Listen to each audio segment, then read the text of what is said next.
Baik, assalamualaikum warahmatullahi wabarakatuh. Ibu, bapak, guru, Waalaikumsalam warahmatullahi PPIK wabarakatuh. sekalian. Baik, Waalaikumsalam. bagaimana kabarnya, ibu, bapak sekalian?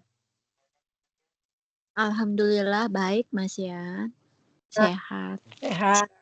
Alhamdulillah, sehat-sehat semuanya, ibu ya.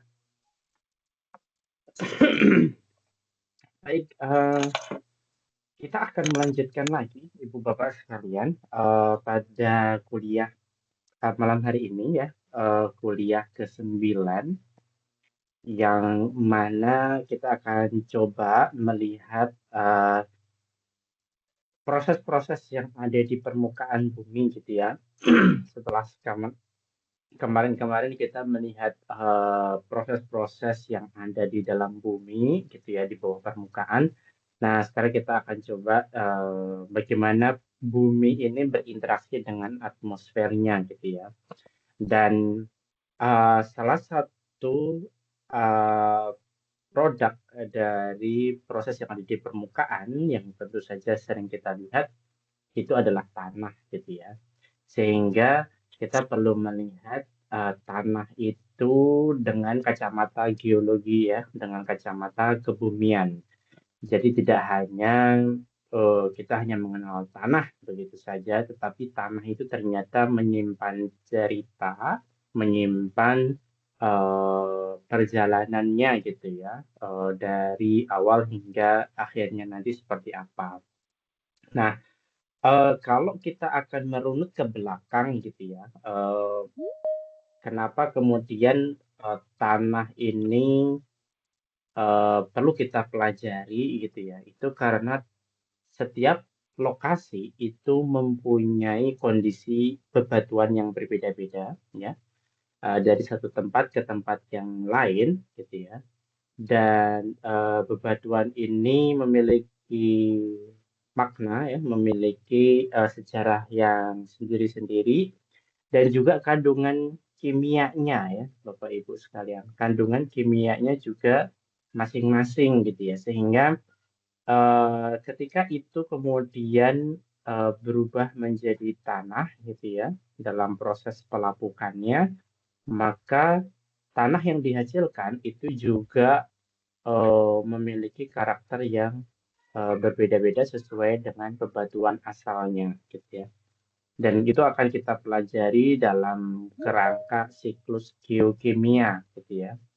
Bahwa semua yang terjadi di permukaan bumi ini ternyata memiliki atau gabungan dari kombinasi siklus-siklus unsur-unsur kimia ya, kimia yang kita kenal pada tabel periodik gitu ya.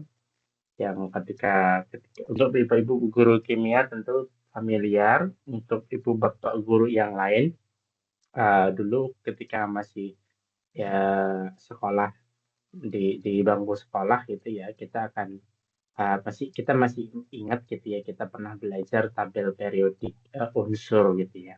Nah, kenapa mempelajari tanah ini penting, Ibu Bapak sekalian? Karena tidak lain adalah tanah ini memiliki nilai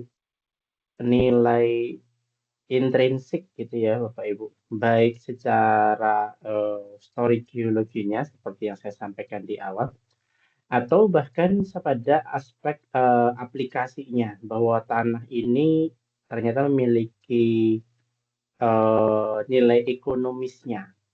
Dan itu paling paling mudah ya, Ibu Bapak sekalian, kita itu sekarang baru apa namanya ramai gitu ya. Ya mungkin sudah sejak dulu, tapi mungkin dari makin ke sini makin ramai orang beli tanah gitu ya sebagai aset, sebagai properti gitu ya. Itu artinya apa? Tanah ini tidak lagi hanya material material secara fisika saja, tetapi ternyata dia mempunyai nilai ekonomis gitu ya. Bukan, walaupun tanah yang dimaksud, jadi saya beli tanah gitu ya, sebidang tanah gitu, itu bukan bermaksud kemudian kita melihat tanahnya secara fisikanya, tetapi kita lebih ke area area hak milik gitu ya. Tetapi kalau Bapak Ibu sekarang ada di kelas PPIK mestinya melihat tanah itu sebagai produk dari proses geologi, yang itu tentu akan mempunyai makna yang berbeda, gitu ya. Bagaimana cara kita melihat tanah tersebut. Nah, ini Ibu Bapak sekalian, jadi bumi kita itu tidak pernah diam ya. Batuan itu berubah baik dari posisi awalnya atau fase awal, kemudian begitu sampai ke permukaan, kemudian eh, dari bongkah besar menjadi bongkah kecil, kemudian dari bongkah kecil dia melapuk menjadi lebih hancur gitu ya, menjadi tanah ya. Itu tanah kemudian masuk ke atau di apa istilahnya diolah oleh organisme baik tumbuhan maupun mikroorganisme gitu ya. Itu ternyata berlangsung terus-menerus membentuk sebuah dinamika proses di permukaan itu yang kita kenal sebagai sebuah siklus ya. Artinya sebuah proses yang terus berputar gitu ya. Dimulai dari mana? Karena kalau siklus itu kita tidak bisa kemudian ambil satu starting point gitu ya. Artinya sebagai paling hulu gitu tidak bisa karena siklus ya. Tapi kalau misalnya kemudian kita lihat atau runut dari sejarah pembentukan geologi gitu ya, tentu starting point itu tetap ada gitu ya sebelum dia membentuk siklus gitu. Nah, di antaranya tentu dari ini Ibu Bapak sekalian dari panas bumi ya. Jadi dari panas bumi kemudian dia menggerakkan kerak samudra dan kerak benua gitu ya, bebatuan yang ada di kerak. Kemudian itu terekspos ke atmosfer gitu ya, ke udara bebas. Nah, dia pelapukan ya, pecah secara fisika, kimia maupun biologi menjadi ukuran yang lebih kecil, lebih halus yang itu kemudian terhanyut gitu ya oleh air yang ada di permukaan, mungkin sungai, mungkin parit dan seterusnya gitu ya, yang hasil dari rombakan-rombakan itu dia akan kemudian terakumulasi di suatu tempat, misalnya ya di sebuah cekungan begitu, teronggok lama di situ, kemudian prosesnya dilanjut secara kimiawi terubah gitu ya dari batuan yang masih segar gitu ya, masih bongkah-bongkah menjadi tanah gitu ya. Tanah dengan ketebalan tertentu, dengan peran air tanah begitu ya, yang bisa melapukkan bebatuan sampai pada kedalaman tertentu gitu. Nah, yang itu kemudian berinteraksi pula dengan atmosfer gitu ya, unsur-unsurnya terlepas, hanyut dan seterusnya, terbawa oleh angin, membentuk awan dan awan turun menjadi bulir-bulir hujan dan seterusnya. Jadi prosesnya itu berulang terus sehingga Bapak Ibu perlu memahami bahwa ketika kita berbicara mengenai proses pelapukan gitu ya atau pembentukan tanah, sesungguhnya eh, unsur-unsur kimia yang menyusun bebatuan itu hanyalah berputar-putar pada siklus-siklus tertentu gitu. Misalnya kita berbicara tentang siklus karbon gitu ya. Ada batuan yang memiliki unsur C misalnya. Nah, itu ketika berubah menjadi tanah, terus kemudian berubah diolah gitu ya oleh mikroorganisme, C-nya nanti akan dikonsumsi oleh mikroorganisme, terus kemudian dia terekspos, kemudian masuk ke laut dan seterusnya membentuk koral, terumbu dan seterusnya gitu ya. Itu ternyata berputar lagi gitu kan setelah batuan itu terbentuk gitu ya, batuan karbonat itu terbentuk, dia terekspos oleh di buka permukaan dan kemudian larut begitu seterusnya sehingga dia berputar-putar. Setiap unsur dalam tabel periodik itu mempunyai siklusnya masing-masing gitu ya, dan itu yang perlu kita akhirnya bisa memahami, oh ternyata sampai segitunya gitu ya. Kita bisa membahas setiap unsur yang ada dalam tabel periodik itu mempunyai story siklusnya masing-masing. Baik, ini Bapak Ibu, kita akan memulai dari bebatuan ya Bapak Ibu. Jadi batuan itu merupakan produk awal gitu ya, atau benda fisik di permukaan bumi yang menjadi bahan dasar dari tanah gitu ya. Nah, yang terjadi apa Ibu Bapak dari batuan menjadi tanah ini gitu kan? Batuan yang keras itu bisa perlahan menjadi tanah yang gembur, tanah yang lunak. Itu setelah mengalami proses yang sangat panjang dari skala waktu geologi, yang itu prosesnya meliputi proses fisika, proses kimia, maupun proses biologi gitu ya. Proses fisika ini atau dari kita sebut sebagai pelapukan fisika itu lebih pada bagaimana bebatuan yang ukurannya besar itu terpecah-pecah secara fisik begitu ya, menjadi lebih kecil, menjadi krakal, krakal menjadi kerikil, kerikil menjadi pasir, pasir menjadi lano, lano menjadi lempung dan seterusnya gitu ya.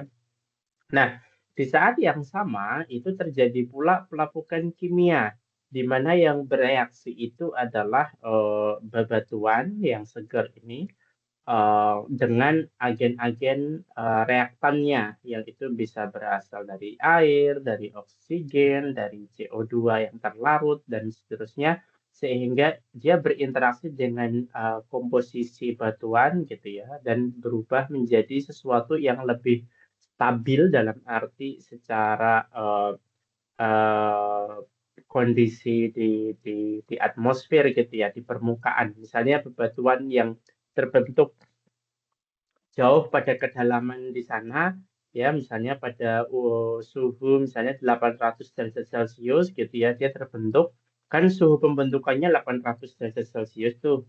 Ketika dia terekspos ke atmosfer atau akhirnya tersingkap ke permukaan, maka dia akan tersirami oleh air hujan, kena terik matahari, begitu ya. Yang kondisi paling ekstrim pun suhunya hanya mencapai 40 derajat Celcius. Artinya sangat dingin dibandingkan dengan kondisi pembentukan 800 derajat Celcius. Itu kalau kita berbicara temperatur, belum lagi tekanan. Ketika masih dalam kedalaman sana, tekanannya itu um, sangat tinggi ya. Bebatuan itu terbentuk pada tekanan tinggi. Nah, ketika dia terekspos ke permukaan, tekanan kita kan di permukaan sangat rendah ya dibandingkan dengan yang ada di dalam sana. Sehingga bebatuan itu menjadi lebih rentan. Selain tadi temperaturnya drop, tekanannya juga drop gitu ya. Sehingga dikenai oleh proses uh, air hujan gitu ya, dia sudah mulai tidak stabil gitu ya, sehingga proses pelapukan kimia yang merupakan interaksi antara mineral-mineral batuan dengan air, oksigen, dan CO2 yang terlarut dalam air hujan misalnya gitu ya, itu merupakan sebuah reaksi mencari kesetimbangan di permukaan gitu ya Bapak Ibu, yang mana material atau posisi kesetimbangan itu terjadi dalam bentuk tanah gitu ya Bapak Ibu. Jadi pelapukan kimia atau itu menambah atau mengubah dari pelapukan fisiknya yang besar-besar menjadi yang lebih kecil gitu.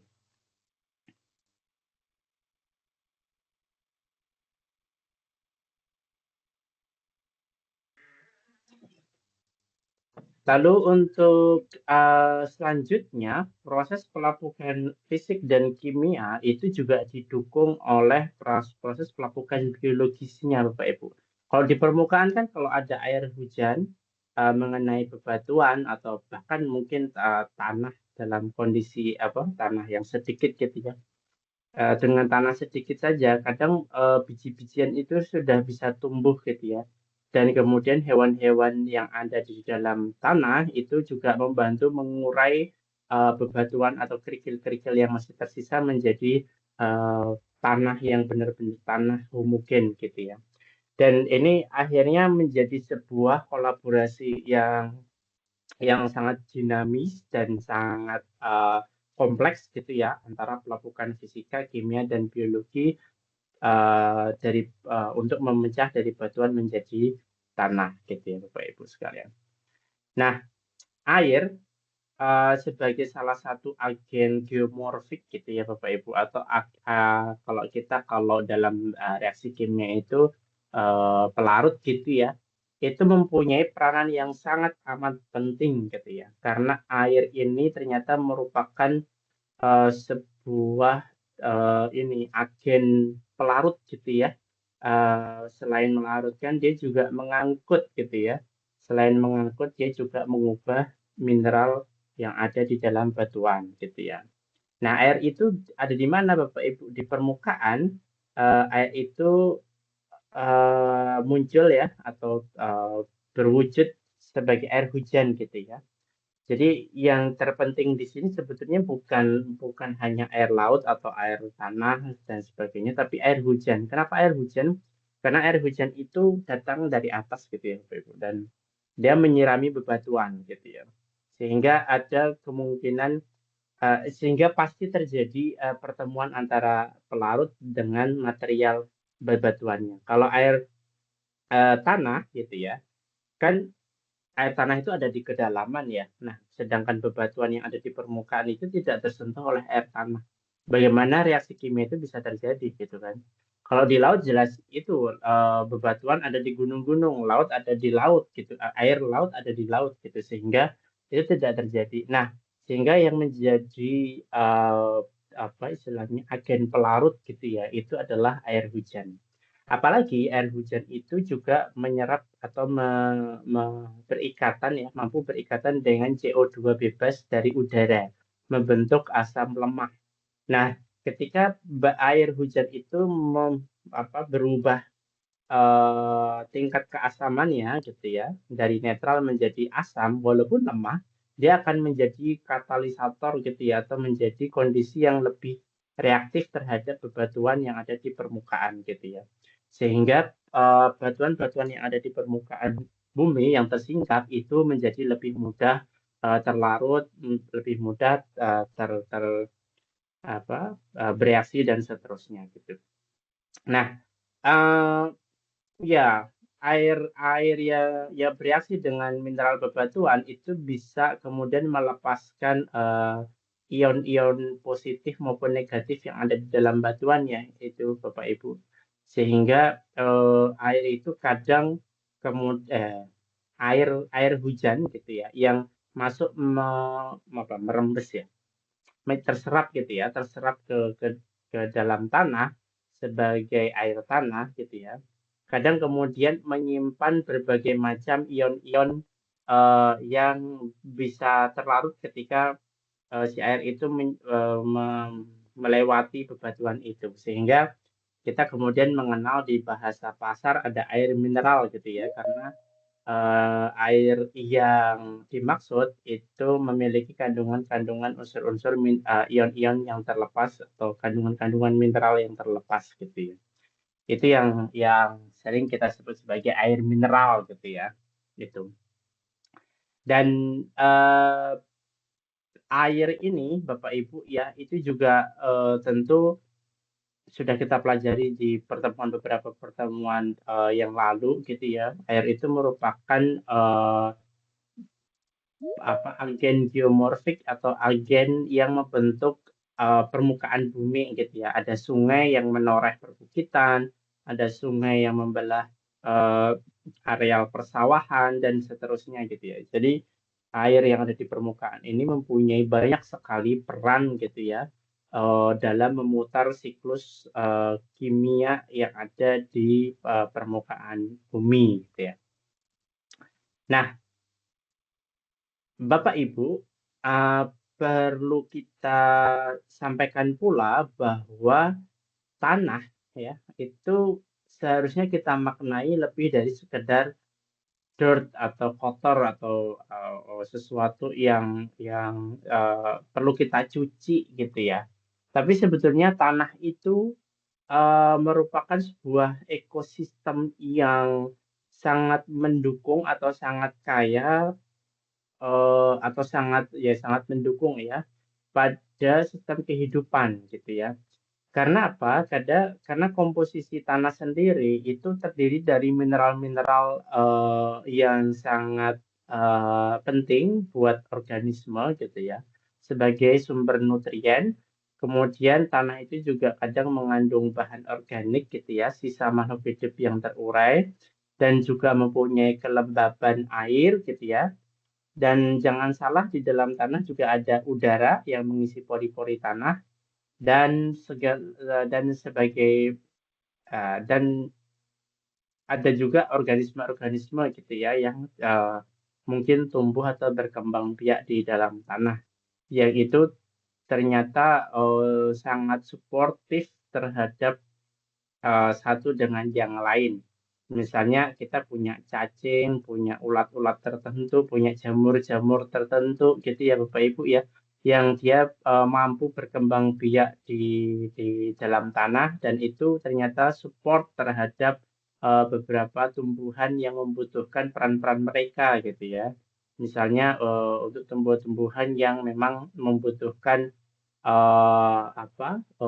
nutrien-nutrien sisa dari konsumsi si organisme misalnya cacing dan seterusnya gitu.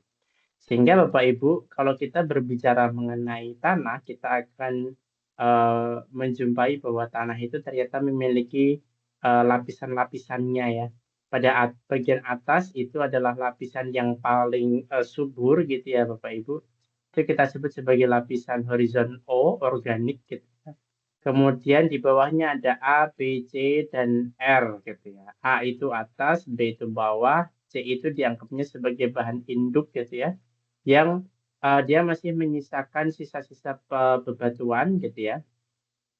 Nah, yang R ini itu batuan dasar, artinya batuan yang masih fresh gitu ya, belum menjadi tanah sama sekali. Nah, yang terpenting selanjutnya Ibu Bapak sekalian itu selain A dan O sebagai sumber kehidupan tumbuhan gitu ya, kita jangan lupakan dengan horizon B. Karena horizon B ini merupakan lapisan hasil akumulasi dari mineral-mineral hasil pelarutan gitu Bapak Ibu. Dan disinilah yang kemudian saat ini ramai diperbincangkan di dunia atau di kalangan industri gitu ya Bapak Ibu, di industri mineral khususnya, yaitu laterit nikel gitu ya. Jadi di lokasi-lokasi tertentu di Indonesia ini, khususnya di Indonesia Timur, itu banyak sekali batuan-batuan yang bersifat eh, mafik gitu ya, atau ultramafik, sangat basah gitu ya, sangat kaya dengan unsur-unsur logam gitu ya. Itu kalau lapuk menjadi tanah, itu akan terkumpul di sini, Ibu Bapak sekalian gitu. Nah, horizon B ini bisa tipis, bisa tebal gitu ya. Nah, yang ada di daerah Sulawesi, Maluku gitu ya, atau Kalimantan Barat gitu ya. Laterit-laterit ini ternyata menyimpan unsur-unsur yang sudah terkayakan gitu ya. Misalnya di Sulawesi, unsur-unsur yang terkayakan di sini unsur-unsur logam nikel. Makanya ketika di sana gitu ya penambangan nikel itu tidak menambang batuan kerasnya tetapi justru bagian tanahnya di atas batuan kerasnya gitu. Karena di bagian horizon B ini sudah terakumulasi unsur-unsur yang memang secara ekonomis bisa diambil. Kalau mereka ambil batuan kerasnya, batuan yang batuan dasar gitu ya, mereka harus mengolah, menghancurkan dan seterusnya gitu ya dan itu membutuhkan biaya yang besar dan tidak ekonomis lagi. Tetapi ketika sudah berubah menjadi horizon B secara alamiah, dia sudah terkonsentrasi di situ dan akhirnya secara volumetrik gitu ya, tonasenya diambil sekian ton gitu ya, dia akan mendapatkan unsur nikel sekian uh, kuintal gitu. Misalnya kira-kira begitu. Sehingga Pak Ibu Bapak sekalian, sehingga yang dikejar itu adalah horizon B ini. Dan ini secara fisik memang bentuknya tanah Ibu Bapak sekalian. Ibu Bapak tidak akan bisa dengan mudah gitu ya membedakan antara horizon B dan horizon A misalnya. Kecuali dari memang benar-benar kelihatan warnanya berbeda gitu ya. Karena seperti yang pengalaman saya alami gitu ya di Kalimantan Barat ada satu tambang milik Antam gitu ya, yang dia mencari horizon B untuk diambil ini Bapak Ibu, diambil bauksit-nya ya. Jadi aluminiumnya itu banyak sekali ada di horizon B ini. Ini Bapak Ibu ya. Jadi ini yang penting gitu ya, bahwa tanah itu tidak lebih atau tanah itu lebih sebetulnya dari sekedar sesuatu yang mengotori baju kita gitu ya. Dan eh, kemarin saya pernah mendapatkan informasi Bu Bapak bahwa sebetulnya untuk sumber daya logam yang terkonsentrasi pada horizon B ini itu sudah dilirik ya, sumber daya kita itu sudah dilirik oleh perusahaan-perusahaan pertambangan asing, sehingga Bapak Ibu mereka izin usaha tambangnya di Indonesia, perusahaan-perusahaan itu eh, mereka bilangnya mau ekspor tanah gitu ya. Mereka bilangnya mau ekspor tanah misalnya dengan kebutuhan untuk konstruksi bangunan gitu ya. Istilahnya apa ya kalau di bahasa Jawa itu uruk gitu ya, atau timbunan tanah gitu ya. Nah, pemerintah Indonesia waktu itu karena belum melek dengan potensi ini ya mereka memberikan ACC gitu ya, izin untuk mengekspor tanah tersebut. Tapi kemudian belakangan muncul investigasi gitu ya, kok tanahnya sering banget sih diambil gitu ya. Kan mencurigakan sekali ya, kok mereka sangat insist atau memaksa untuk membeli tanah gitu. Memang di sana nggak ada tanah di negaranya. Unsur punya unsur akhirnya diteliti lah Bu, tanahnya apa sih yang diambil gitu kan. Setelah diteliti ternyata itu mengandung unsur-unsur yang tadi yang sangat ekonomis, jauh lebih mahal daripada harga tanah pada umumnya sebagai tanah gitu ya. Jadi mereka tidak lagi mengambil tanah Indonesia itu kemudian sebagai timbunan atau bahan bangunan atau apapun gitu, tapi itu masuk ke pabrik untuk diekstrak unsur-unsurnya. Nah, bayangkan Ibu Bapak sekalian bahwa tanah itu adalah produk akhir dari pelapukan batuan gitu ya. Sehingga ketika kita menjumpai horizon B ini itu sudah sangat terkonsentrasi dan tidak perlu memerlukan biaya ekstraksi yang mahal gitu ya untuk mengambil unsur-unsur tersebut. Itu yang kita akhirnya kecolongan gitu ya Bapak Ibu sekalian. Nah, ini yang menarik Bapak Ibu, kenapa sih tanah di Jawa ya, di Jogja dengan tanah di Sumatera Barat itu berbeda, bahkan di Sumatera Barat tanah di Padang Panjang dan di Solok mungkin berbeda, di Damarsraya juga pasti berbeda gitu ya. Itu ternyata dipengaruhi oleh beberapa hal yang diantaranya ada 5 hal di sini, Bu Bapak sekalian, dari iklim.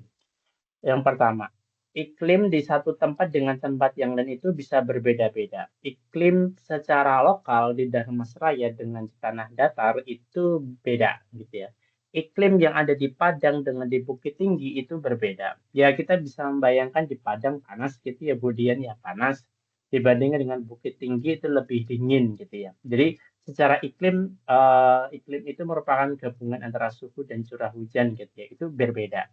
Kemudian organismenya itu juga kemungkinan besar berbeda. Di daerah kemarin Bapak Ibu yang berasal dari Bukit Barisan gitu ya, sekelilingnya Danau Singkara, di sana banyak sekali organisme atau tumbuh-tumbuhan yang mampu membantu melapukkan secara kimiawi gitu ya atau secara biologis batuan-batuan yang ada di situ dibandingkan dengan misalnya lereng meninjau di sisi barat gitu ya di Pariaman itu tentu sesuatu apa eh, secara umum mikroorganismenya dan organismenya berbeda-beda gitu ya sehingga itu yang kemudian memberikan dampak yang unik gitu ya pada tanah tersebut. Kemudian dari topografi tentu juga sudah bisa Ibu Bapak bayangkan gitu ya bahwa topografi itu berpengaruh misalnya ketika topografinya curam gitu ya, itu kita tidak akan menjumpai proses pembentukan tanah yang tebal gitu ya, artinya yang intensif gitu ya. Tetapi kalau kita di dataran-dataran datar gitu, itu bisa terbentuk tanah yang yang tebal gitu ya. Dan faktor keempat adalah material induk. Nah, material induk ini tentu ya tadi batuan awalnya atau mineral awalnya itu ketika batuannya berbeda, maka tanahnya juga akan berbeda. Dan terakhir adalah waktu ya, artinya semakin lama proses itu berlangsung, maka semakin matang tanda petik ya tanah yang dihasilkan. Nah, ini Bapak Ibu yang ingin saya sampaikan di awal tadi, bahwa uh, pada proses perputaran siklus gitu ya, unsur-unsur kimia yang ada di permukaan bumi itu menunjukkan bahwa unsur-unsur yang terlibat itu tidaklah hilang, tetapi hanya pindah secara tempat maupun pindah ikatan kimiawinya dengan unsur-unsur yang lain gitu ya. Tetapi secara agregat ya, volumetriknya di bumi itu konstan ya, atau tetap. Misalnya aluminium total yang ada di bumi, yang menyusun bumi, yang kemudian tersebar di dalam bumi, di kerak bumi, di dalam tanah, di dalam batuan, dalam air, dalam mungkin tumbuhan, kalau mungkin ada tumbuh-tumbuhan yang memerlukan unsur-unsur yang lain gitu ya. Itu semuanya kalau di total dari awal pembentukan bumi sampai sekarang itu persentase beratnya itu sama gitu ya. Artinya tidak berubah, tidak hilang gitu ya. Tapi hanya berubah bentuk, hanya berubah ikatan dan seterusnya. Dan sebuah siklus ini ya memutar ya Bu ya. Jadi unsur karbon dia akan memiliki siklus sendiri, unsur nitrogen dia akan memiliki siklus sendiri, fosfor akan memiliki siklus sendiri, silika, sulfur dan air dan mungkin magnesium dan seterusnya gitu ya. Itu mempunyai siklus masing-masing yang ketika siklus masing-masing itu dituangkan dalam sebuah proses kompleks di permukaan bumi, maka setiap siklus itu kadang ada yang berhimpitan gitu ya. Misalnya karbon dengan oksigen gitu ya, dia berikatan menjadi karbon dioksida misalnya seperti itu. Jadi siklusnya itu kadang berpapasan, bertemu menjadi satu, kemudian pisah lagi gitu. Nah, itu kira-kira gambaran mengenai siklus unsur ini, Bu Bapak sekalian. Nah, yang ingin saya sampaikan selanjutnya adalah tentang bahwa tanah itu juga menopang segala kehidupan yang ada di atasnya, baik itu kehidupan hayati maupun non hayati. Dalam hal non hayati ini lebih ke proses geologi secara fisika yang terjadi di situ gitu Bapak Ibu. Jadi dan segala kehidupan ini maknanya spektrumnya luas ya Ibu Bapak ya. Baik dia menopang kehidupan secara spesifik dalam pengelolaan air, mendaur ulang nutrisi, menyimpan karbon, menjaga stabilitas lingkungan, dalam arti menahan erosi dari longsor dan seterusnya. Kemudian menjadi tempat yang baik untuk infrastruktur gitu ya. Kita mendirikan bangunan akan lebih memilih dibangun di atas tanah daripada di atas bebatuan gitu ya Ibu Bapak sekalian. Terus kemudian dan yang lain-lain yang berkaitan dengan pemanfaatannya gitu ya. Dan tanah ini menjadi sangat amat penting dalam kalau kita berbicara tentang sustainability atau keberlanjutan di permukaan. Bahkan para astronom gitu ya Ibu Bapak sekalian ketika mereka mencoba untuk membuat sebuah peradaban baru gitu ya, ekosistem baru di Mars gitu ya, dan planet Mars, maka yang akan mereka lakukan adalah bagaimana mengubah bebatuan yang di sana itu menjadi tanah ya, tanah yang kita miliki di bumi. Makanya disebut sebagai terraforming ya, pembentukan tanah di Mars gitu ya. Karena memang begitu kita mempunyai tanah, itu kita bisa menumbuhkan vegetasi dan vegetasi nanti akan mengundang atau apa istilahnya, vegetasi akan kemudian menjadi sumber makanan bagi herbivora gitu ya, yang herbivora akan menjadi sumber makanan karnivora, karnivora dimakan oleh karnivora yang lain gitu ya, dan menjadi sebuah rantai makanan gitu ya. Dan itu sumber utamanya adalah tanah. Bahkan manusia sendiri, Ibu, Bapak sekalian, itu sumbernya dari tanah juga. Betul ya? Nabi Adam itu diciptakan dari tanah dan akan kembali lagi dalam bentuk tanah gitu ya. Jadi tanah ini menjadi sebuah simbol baik secara intrinsik maupun simbol secara maknawi gitu ya. Itu memiliki sebuah posisi yang fundamental pada kehidupan kita. Nah, ini Bapak Ibu sekalian, beberapa komponen yang bisa kita amati di permukaan itu konektivitasnya ada di tanah, ya. Baik udara, baik air, baik kehidupan, semuanya itu membutuhkan tanah atau bersinggungan dengan tanah, sehingga kesemuanya ini membentuk sistem yang saling terhubung gitu ya. Misalnya gini Bapak Ibu, kenapa kita bilang bisa terhubung? Misalnya eh kita mempunyai daerah yang kita gunduli gitu ya, hutannya dibabat habis gitu ya, sehingga kita sebut sebagai tanah gundul atau hutan gundul. Terus kemudian di situ terjadi erosi yang besar ya, tanahnya rusak, tidak bisa ditanami lagi.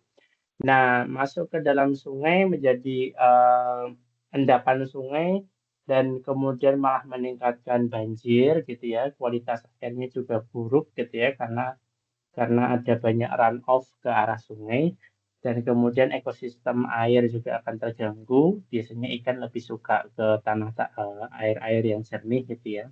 Dan at the end ya, manusia itu juga mengalami atau mendapatkan dampak yang tidak sepele gitu ya. Jadi em, kalau kita misalnya membuang limbah ke tanah secara langsung, kemudian kita mengubah alih fungsi lahan gitu ya, dari yang awalnya lahan hijau terbuka hijau menjadi areal permukiman misalnya, kemudian kita tidak bijak dalam menggunakan air gitu ya, kalau kita membuang sampah sembarangan gitu ya, itu akan semuanya berpengaruh pada kesehatan tanah dan eh, tinggal menunggu waktu, maka kita akan mendapatkan dampaknya tersebut.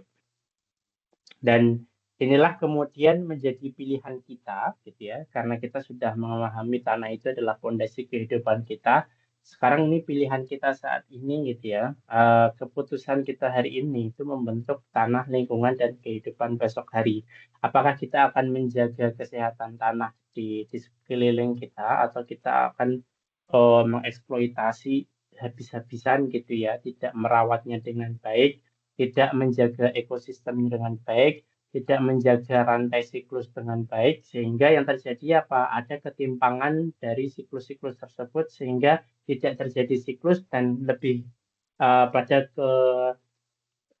goyahnya kesetimbangan gitu ya. Sehingga apa? Banjir terjadi, longsor terjadi, hasil panen menurun gitu ya, kesehatan terganggu, kemudian ekosistem biodiversitas juga terganggu, keanekaragaman hayatinya hilang, lebah-lebah yang akan bermanfaat dalam penyerbukan hilang, dan semua akhirnya menjadi kering kerontang gitu ya Bapak Ibu, dan membutuhkan treatment yang jauh lebih susah daripada sebelumnya gitu ya. Itu dia. Jadi apa menjaga tanah itu menjadi sebuah pilihan yang yang wajib gitu ya Bapak Ibu sekalian. Baik, ini kiranya penutup dari pengenalan tentang pelapukan dan produk akhir berupa tanah dan siklus geokimia yang perlu kita pelajari pada malam hari ini gitu ya Bapak Ibu. Jadi tanah yang kita jaga hari ini itu adalah masa depan seperti apa yang akan kita wariskan gitu ya. Jadi apakah kita akan merawatnya dengan baik atau kita membiarkan terjadi degradasi kondisi tanah yang tidak terkendali begitu. Itu kiranya Ibu Bapak sekalian, sekian dari paparan saya. Mungkin kita akan masuk ke sesi diskusi atau tanya jawab bila ada gitu ya Bapak Ibu. Ini rasanya sih sebetulnya tidak terlalu apa itu ya, tidak terlalu baru ya topik ini, sehingga saya yakin Ibu Bapak sudah mafhum gitu ya, memahami dengan amat sangat baik gitu ya. Cuma mungkin ada beberapa hal yang perlu kami ingatkan tadi terkait dengan siklus unsur, kemudian bahwa ketika kita berbicara siklus maka ada rantai yang harus kita jaga kesetimbangannya dan seterusnya. Yang itu tentu akan baik dikenalkan kepada para peserta didik kita terkait dengan kepentingan atau kebutuhan menjaga tanah ini.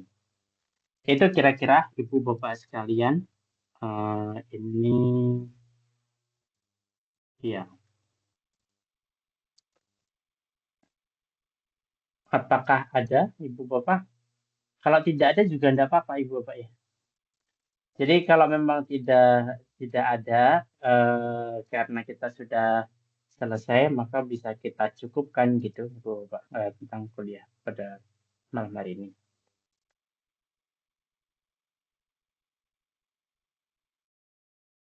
Bu?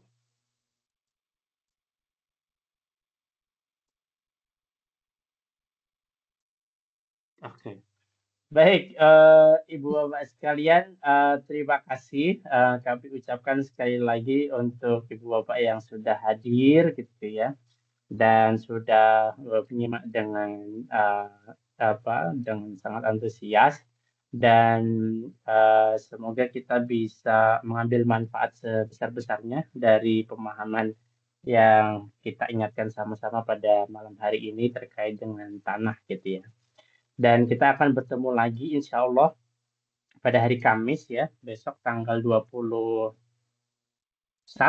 ya, dengan nanti kita undang Ibu Bapak salah satu agen SIM yang akan berbicara mengenai teknik atau berbicara mengenai teknologi ya, teknologi terkini dalam memantau atau menganalisis proses-proses yang terjadi di permukaan bumi. Ini yang kita sebut sebagai penginderaan jauh gitu ya, remote sensing. Nah, itu nanti akan kita undang Ibu Bapak sekalian, salah satu agen SIM kita yang saat ini sangat sangat ahli di bidang itu karena pekerjaannya begitu, itu sehari-hari begitu gitu ya. Jadi insya Allah akan memberikan wawasan yang banyak bagi kita. Baik, Ibu Bapak sekalian, sekali lagi terima kasih atas partisipasi Ibu Bapak sekalian pada malam hari ini. Dari Ambu, mohon maaf bila ada kurang dan salahnya. Wabillahi taufiq wal hidayah. Wassalamualaikum warahmatullahi wabarakatuh. Waalaikumsalam. Waalaikumsalam. Terima kasih, Mas.